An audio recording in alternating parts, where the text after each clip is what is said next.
The clock had just struck 11 on a crisp autumn night in Atlanta. The streets were quiet, with only the occasional car passing through the well-lit downtown area. Dr. Wilson was fighting exhaustion as she drove her navy blue Tesla Model 3 home from Memorial Hospital. The night shift in pediatric surgery had been particularly demanding, 3 emergency procedures back-to-back, including a complicated appendectomy on a 6-year-old. She couldn't help but smile, though, thinking about little Tommy's relieved parents after the successful surgery. Their tearful hugs and thank yous made the exhausting 12-hour shift worth it. The boy would make a full recovery, and that's what mattered most to her. It was moments like these that reminded her why she'd chosen this challenging career path 15 years ago. The radio played softly in the background, some late-night jazz that helped keep her alert but relaxed. Her thoughts drifted to home, where her husband would be waiting. He had just returned from a 3-week assignment in Washington, D.C. Being married to an FBI agent meant getting used to periods of separation, but it made their reunions all the sweeter. Their last phone conversation played in her mind. He had surprised her with news that he'd picked up her favorite Vietnamese pho from the little family-owned place they discovered when they first moved to Atlanta. The thought of hot, aromatic soup and her husband's company gave her a second wind as she navigated the familiar streets of their neighborhood. She adjusted her rearview mirror, catching a glimpse of her tired reflection. Her curly hair was still neatly pulled back in a professional bun, though a few strands had escaped during the long shift. The dark blue scrubs under her white coat were wrinkled from hours in the operating room, but she wore them like a badge of honor. Each wrinkle represented another life touched, another family helped. The streets were eerily empty tonight, which wasn't unusual for this time. Most of the shops had closed hours ago, their windows dark except for the security lights that cast long shadows on the sidewalks. She passed the 24-hour pharmacy where she'd often stop for emergency supplies during her residency days. The same elderly pharmacist still worked there, always ready with a kind word and a cup of coffee for the medical staff who stumbled in during the graveyard shift. Her mind wandered to the weekend ahead. They had plans to visit the Atlanta Botanical Gardens, a rare 2 days off that aligned in their busy schedules. She was looking forward to seeing the new butterfly exhibition. These simple pleasures meant everything when both of you had high-pressure careers. The dashboard clock now read 11:15 p.m. Only 10 more minutes until home. She could almost feel the comfort of their couch, imagine kicking off her sensible work shoes and curling up with that steaming bowl of pho. Maybe they'd even watch an episode of that new mystery series they'd been saving to enjoy together. Approaching a familiar intersection, she noticed how the streetlights created a golden glow on the rain-slicked pavement from an earlier shower. The air was crisp and clean, the kind of autumn night that made Atlanta feel magical. She came to a complete stop at the 4-way intersection, just as she had thousands of times before. Force of habit made her look both ways, even though the streets were deserted. Her phone buzzed quietly in its dashboard mount.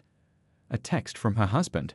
She smiled, knowing she'd read it once she was parked safely in their driveway. He was always thoughtful that way, sending little messages to let her know he was thinking of her, but never expecting an immediate response when he knew she was driving.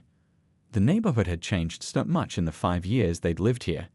New coffee shops and family-owned businesses had sprung up, breathing fresh life into the historic district. She loved how the community had grown while keeping its charm.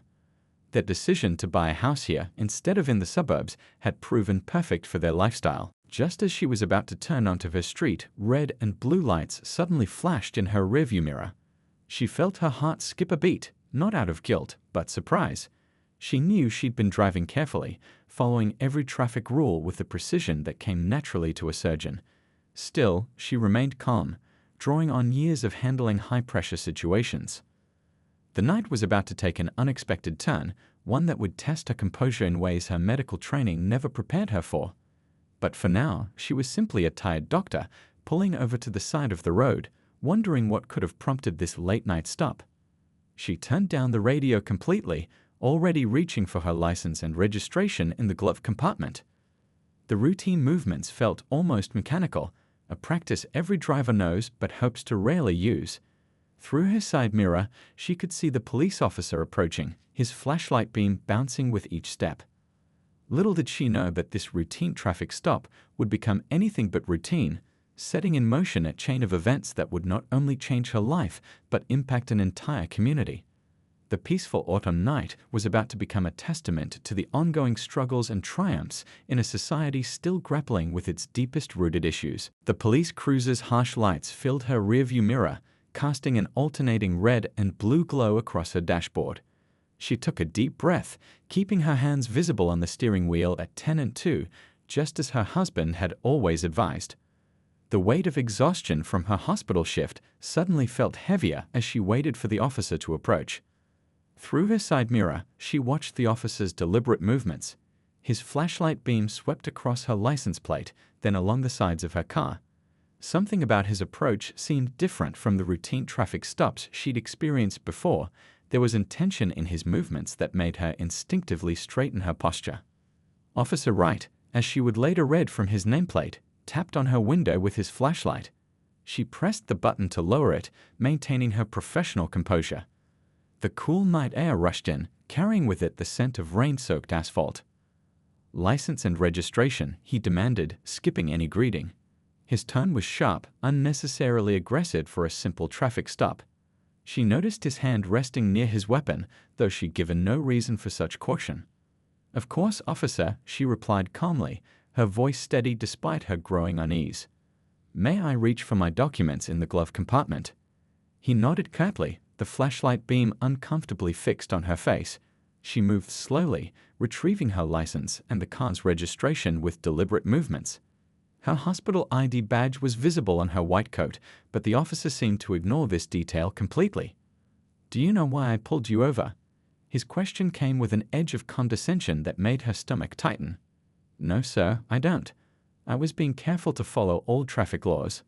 "You ran that stop sign back there," he stated flatly. "Clear violation." Her mind immediately went to the four-way stop she'd just passed, the one she'd stopped at completely, just as she had every night for the past 5 years. She knew with absolute certainty that she hadn't run it. "Officer, I'm certain I came to a complete stop." "I always do at that intersection," she responded respectfully but firmly. Her years of handling difficult situations in the operating room helped her maintain her composure.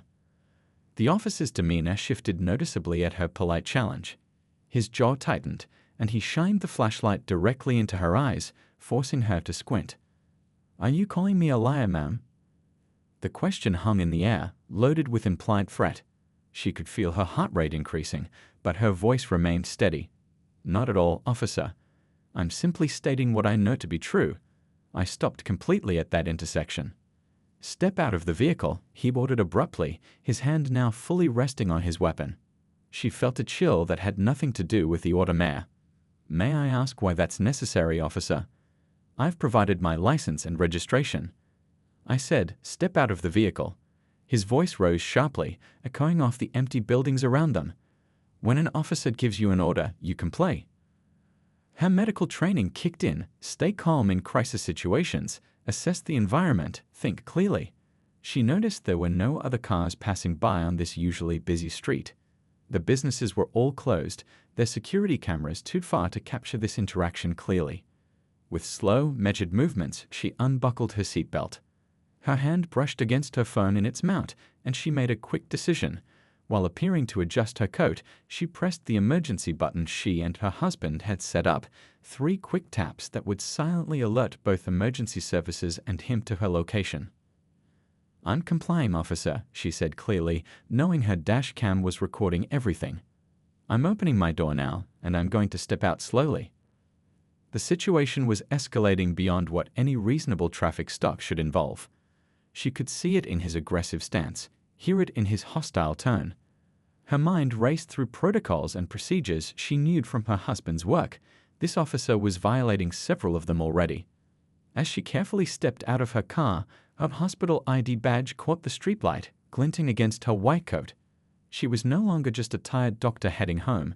She was someone having to navigate a situation that shouldn't exist, one that highlighted persistent problems in the system. The night air felt heavier now, charged with tension. Nearby, a security light flickered, casting shifting shadows across the scene. She stood tall, her professional dignity intact despite the officer's increasingly aggressive behavior. Help was already on the way, though Officer Wright didn't know it yet. The next few moments would prove crucial, a test of patience, courage, and the systems put in place to protect both citizens and law enforcement officers.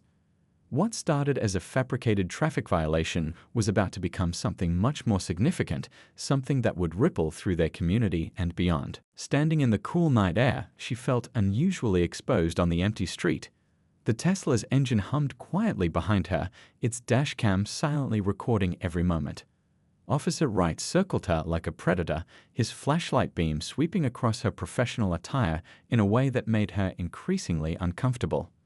"Spread your feet and put your hands on the hood," he barked, his voice carrying an unmistakable note of satisfaction at the power he wielded. The metal felt cold beneath her palms, a stark contrast to the warm surgical instruments she'd held just hours before while saving lives. "Officer," she began, her voice calm but firm, "I'd like to understand the reason for this escalation. I'm a surgeon at Memorial Hospital, just heading home from my shift." "I don't care if you're the Queen of England," he cut her off sharply. "When I give you an order, you follow it. Period." His hand remained unnervingly close to his weapon, though she had shown nothing but compliance. The irony wasn't lost on her, how quickly her status as a respected medical professional had evaporated in the face of prejudice. Her white coat and hospital ID meant nothing to someone who had already decided what kind of person she was. "Sir, I need to inform you that this entire interaction is being recorded," she stated calmly, drawing on years of handling high-pressure situations in the operating room. "My vehicle is equipped with cameras for safety purposes." This information seemed to catch him off guard, but only momentarily. His response was to move closer, deliberately invading her personal space. "Oh, so now you're threatening me. That's a serious offense, threatening a police officer." She kept her voice steady, though her heart was racing. "No threat, officer. Simply stating a fact. Everything that's happening is being documented, including my complete stop at the intersection." The mention of the stop sign seemed to anger him further. "Listen here," he growled, leaning in closer. "I've been doing this job for 15 years. I know what I saw, and I don't appreciate your kind trying to tell me how to do my job." The phrase "your kind" hung in the air like poison. She felt a familiar knot in her stomach, the same one she felt countless times before in similar situations, though never quite this threatening. "My kind, officer," she repeated quietly, ensuring the dashcam would pick up his words clearly. "I assume you mean medical professionals, or perhaps licensed drivers?"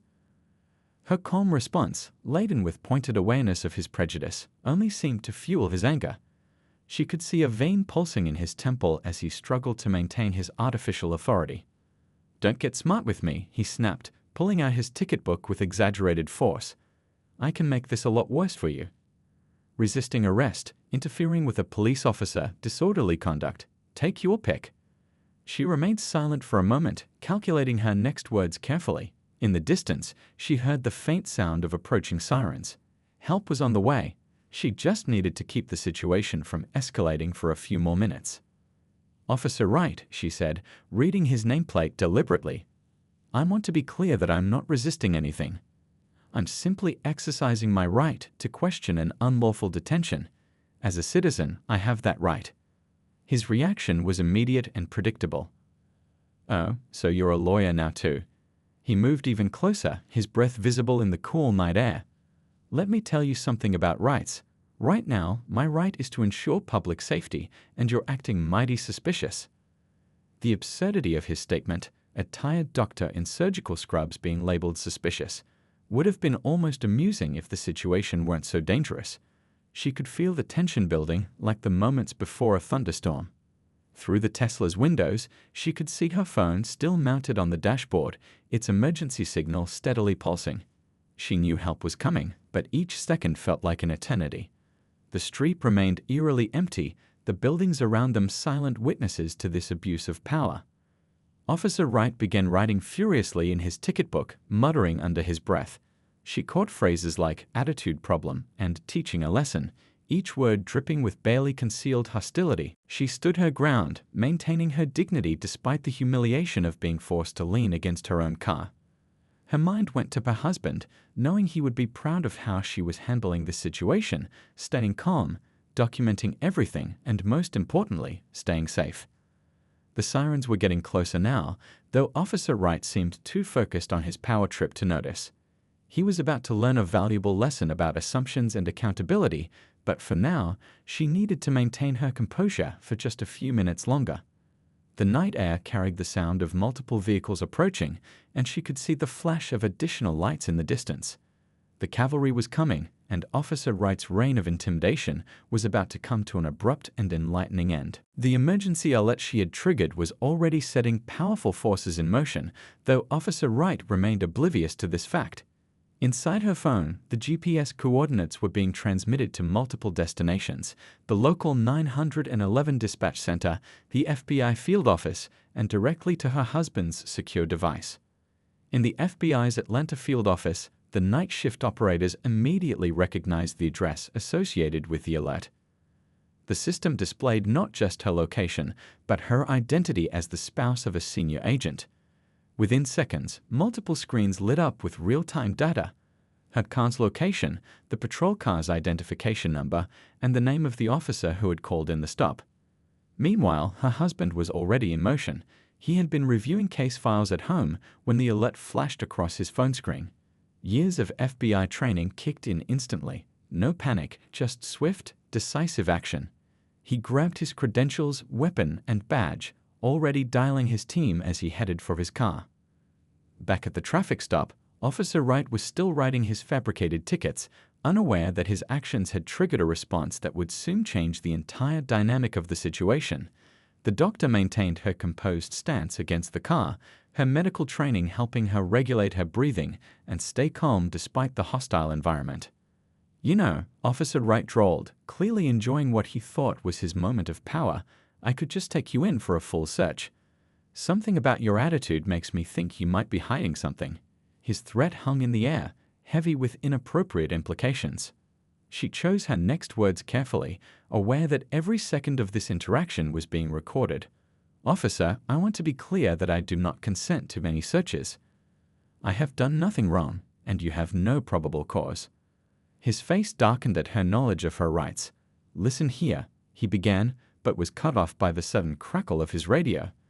A dispatcher's voice came through, requesting his status and position. The interruption seemed to irritate him further. In the distance, the sound of approaching vehicles grew louder. But these weren't the typical wailing sirens of regular patrol cars. This was the distinctive sound of high-performance law enforcement vehicles moving with purpose. The doctor felt a wave of relief wash over her as she recognized the sound. Her husband had once explained the different engine notes of various law enforcement vehicles. These were definitely federal. The cavalry was almost here. Officer Wright was still focused on his power trip, oblivious to the approaching vehicles. "Once I'm done writing these tickets, we're going to have a serious discussion about respect for law enforcement," he threatened, his pen scratching aggressively across the citation pad. She remained silent, knowing the next few moments would dramatically shift the balance of power. Her dashcam continued recording, capturing every word, every movement, every abuse of authority that would soon be evidence. The first indication that something was different came when brilliant white lights suddenly flooded the area from multiple angles. The lighting was tactical, eliminating shadows and leaving nowhere to hide. Officer Wright finally looked up, startled by the sudden illumination. 3 unmarked vehicles smoothly pulled up, boxing in the patrol car with practiced precision. The doctor recognized the subtle modifications on these vehicles: reinforced bumpers, tactical lights, and government plates.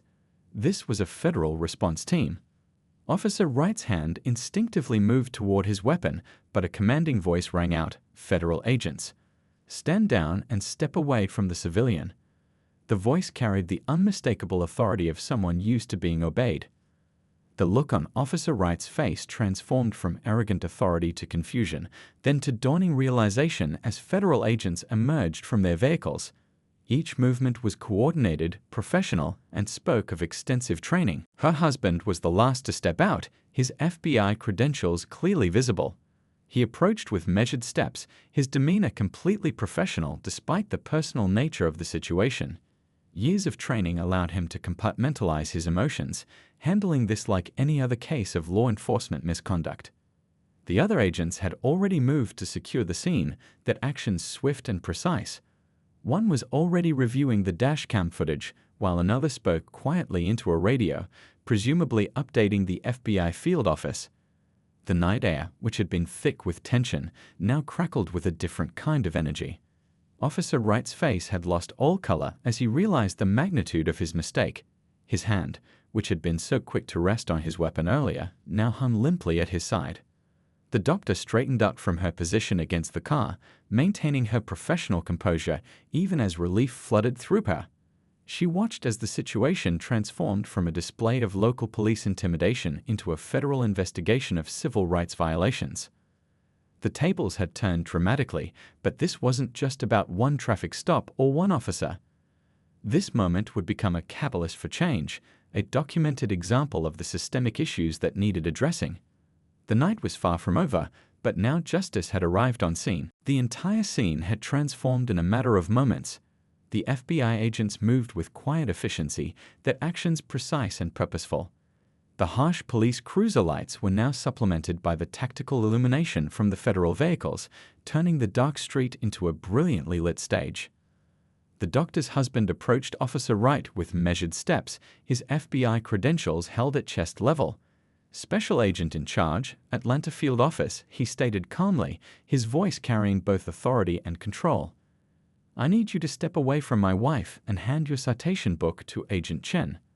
Officer Wright's face cycled through a series of emotions, confusion, disbelief, and finally, the dawning realization of his massive error in judgment. His hand, which had been so quick to rest on his weapon earlier, now trembled slightly as he surrendered his citation book. I was just conducting a routine traffic stop," Officer Wright stammered, his earlier bravado evaporating like morning dew. She ran a stop sign, and "We have footage of the complete stop at the intersection," one of the agents cut in, holding up a tablet displaying the crystal-clear dashcam video. The camera system in her vehicle is FBI-grade equipment. It records continuously, with timestamp and GPS coordinates. The doctor watched the scene unfold with professional interest, her medical training allowing her to notice signs of Officer Wright's mounting stress, the slight sheen of sweat on his forehead, his rapid breathing, the way his pupils dilated in fear. The power dynamic had shifted completely, but she felt no satisfaction in his distress. 2 more FBI agents were reviewing the patrol car's dash cam footage and body cam recordings. "Sir," one called out, "the officer's body cam appears to have been deactivated prior to the stop." There must be some malfunction," Officer Wright protested weakly, but his voice lacked conviction. The systematic documentation of his misconduct was overwhelming. The doctor's husband maintained his professional demeanor, though those who knew him well might have noticed the slight tension in his jaw. "Officer Wright, we'll need a full statement regarding your reasons for this stop, your decision to deactivate your body cam, and your justification for escalating a routine traffic stop into a detention." A new set of lights appeared as a supervisor's vehicle from Officer Wright's precinct arrived on scene. The sergeant stepped out, taking in the federal presence with visible concern. The doctor recognized him from community meetings. He was known for being fair and professional. "Sergeant," her husband greeted the newcomer, "we have a situation involving possible civil rights violations and abuse of authority. We'll need your cooperation in securing all relevant department records of Officer Wright's previous stops and civilian complaints." The sergeant nodded grimly, already understanding the severity of the situation. "You'll have our full cooperation," he assured, shooting a disappointed look at Officer Wright. "We've had concerns about certain patterns in Officer Wright's conduct." Meanwhile, another agent was carefully downloading the Tesla's dashcam footage, ensuring every second of the interaction was preserved. The doctor provided her initial statement, her medical training helping her recall details with clinical precision. "The stop occurred at approximately 11:17 p.m., she stated clearly. "I had come to a complete stop at the intersection of Maple and 3rd, where Officer Wright claimed I had run the stop sign. The dash cam footage will confirm this." The night air had grown cooler, and one of the agents thoughtfully brought her coat from the car. This simple act of consideration stood in stark contrast to the treatment she'd received minutes earlier. Her husband stepped away from Officer Wright, who was now being interviewed by other agents, and approached her. In this moment, he was both a federal agent and a concerned spouse, balancing professionalism with personal care. "Are you okay?" he asked quietly, his eyes scanning her for any signs of distress. She nodded, drawing strength from his presence and the swift response of his team. "I'm fine," she assured him, just thinking about how many others might have faced similar situations without having the resources we have. He nodded gravely, understanding the broader implications. This incident would become more than just a traffic stop gone wrong. It would be a catalyst for change, a documented example of the systemic issues that needed addressing. The scene continued to buzz with activity. Officers from Internal Affairs had arrived and were conferring with the FBI agents. Evidence was being catalogued, statements taken, and procedures reviewed. What Officer Wright had intended as a display of power had transformed into a textbook example of accountability in action. Through it all, the doctor maintained her professional composure, knowing that her calm documentation of events would help ensure this incident brought about meaningful change. The night had become much more than a simple drive home from work. It had become a moment of truth in the ongoing struggle for justice and equality under the law. The next few hours unfolded like a masterclass in professional law enforcement. The local police department's Internal Affairs Division had arrived in full force, their presence adding another layer of scrutiny to the situation. The street had become an impromptu command center, with various agencies working together with remarkable efficiency. Inside a mobile command unit that had been quickly set up, the doctor's dashcam footage played on multiple screens. The clarity of the video left no room for doubt. Her complete stop at the intersection was clearly visible, as was Officer Wright's increasingly aggressive behavior during the stop. "This is textbook harassment," the Internal Affairs captain stated, his expression grim as he reviewed the footage. The officer's approach was hostile from the start, and there was no justification for ordering her out of the vehicle. The FBI team had already pulled Officer Wright's service record, revealing a disturbing pattern. "We're seeing multiple complaints of similar behavior," an analyst reported, scrolling through digital records. "Most were dismissed due to lack of evidence, but the pattern is clear." Meanwhile, the doctor sat with a victim advocate, providing a detailed statement. Her medical training helped her recall and describe events with clinical precision, while her natural compassion showed through as she expressed concern not just for herself, but for others who might have faced similar treatment. "I keep thinking about people who don't have dash cams," she said thoughtfully. "Those who don't have immediate access to help. How many others has he treated this way?" The advocate nodded, taking careful notes. "Your documentation will help make sure this doesn't happen to others," she assured. This case could become a catalyst for department-wide reforms. Outside, Officer Wright sat in a patrol car, no longer the intimidating figure he'd been just hours ago. His supervisor had arrived and was currently reviewing the preliminary findings with the FBI agents. The discussion was intense but professional, focusing on immediate actions and long-term solutions. "We'll need his badge and weapon," the supervisor decided, his voice heavy with disappointment. "Administrative leave, effective immediately. This kind of behavior has no place in our department." The investigation was expanding beyond just this single incident. Teams were already pulling records of all traffic stops made by Officer Wright over the past year. The patterns emerging were troubling. A disproportionate number of stops involving minority drivers, multiple complaints of aggressive behavior, and a suspicious pattern of malfunctioning body cameras. The doctor's husband, still maintaining his professional demeanor despite the personal nature of the situation, coordinated with the various agencies. His team had already begun preparing a comprehensive report that would be impossible to ignore or sweep under the rug. "We'll need to review all dismissed complaints," he instructed his team. "Cross-reference them with traffic camera footage, dispatch records, everything. If there's a pattern of misconduct, we'll find it." The local police chief had been notified and was en route, understanding the severity of the situation. This wasn't just about one officer or one incident, it was about systemic issues that needed addressing. Community leaders had also begun arriving, having been notified through established protocols. Their presence ensured transparency and community oversight of the process. Among them was a retired judge known for his work on police reform, who watched the proceedings with keen interest. "This is how it should be done," the judge commented to the doctor. "Professional, thorough, and transparent. Your experience, though unfortunate, could help create lasting change."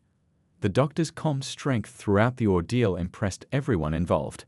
Despite the late hour and the stress of the situation, she remained focused on the bigger picture. When asked about pressing charges, her response reflected both wisdom and compassion. "I want accountability, not revenge," she stated clearly. "This needs to be about reform and prevention, not just punishment. We need to make sure this can't happen to anyone else." As dawn approached, the street began to return to normal, though the impact of the night's events would ripple far beyond this moment. Evidence had been collected, statements taken, and initial reports filed.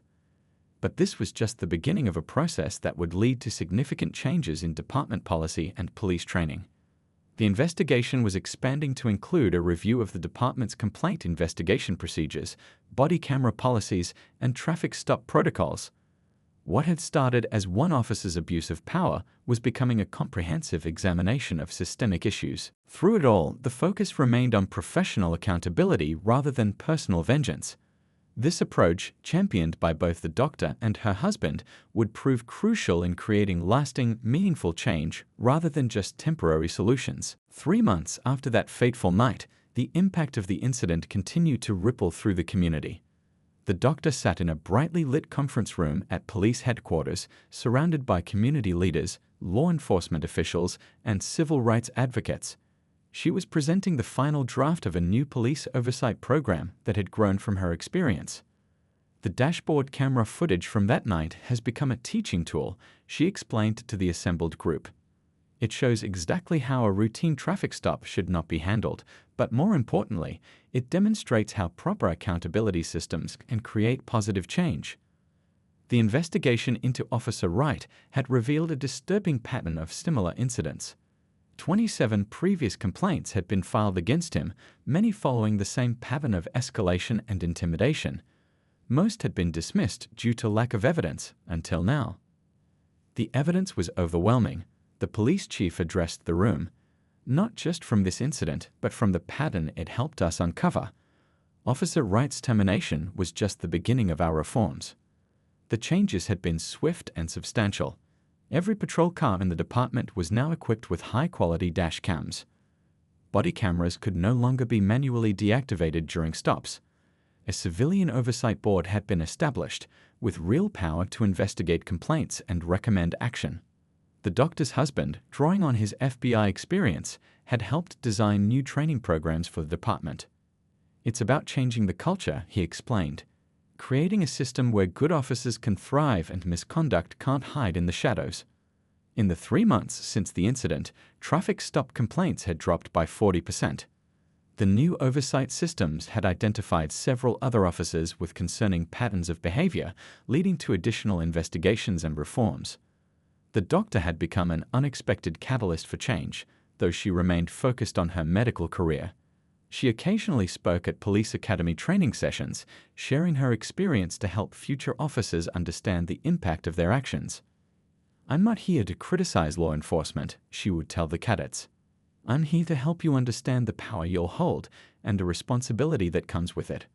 One traffic stop can either build trust or destroy it."